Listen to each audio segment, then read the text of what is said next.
अस्सलाम वालेकुम दोस्तों। पाकिस्तान और न्यूजीलैंड के दरमियान पहले टी20 मैच में शादाब खान और फ़हीम अशरफ की शानदार बल्लेबाजी ने पाकिस्तान टीम को पहले टी20 मैच में बहुत ही बेहतरीन कमबैक करवाया।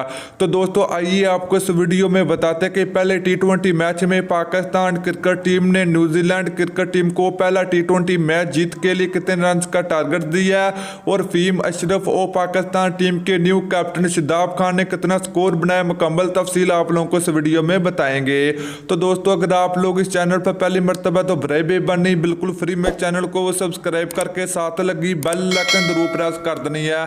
तो आप लोगों ने नीचे कमेंट करके जरूर बताना कि पहले टी20 मैच कौन सी टीम जीतेगी, न्यूजीलैंड क्रिकेट टीम जीतेगी या फिर पाकिस्तान क्रिकेट टीम जीतेगी। तो आप लोगों ने जरूर बताना। तो चलिए दोस्तों बगैर कोई आपका कीमती वक्त ज़ाया किए आपको बताते चले कि पाकिस्तान और न्यूजीलैंड के दरमियान पहला टी20 मैच आज खेला गया, जिसमें पाकिस्तान टीम के कैप्टन शादाब खान ने टॉस जीतकर पहले बैटिंग करने का फैसला किया, जो कि दुरुस्त साबित नहीं हुआ।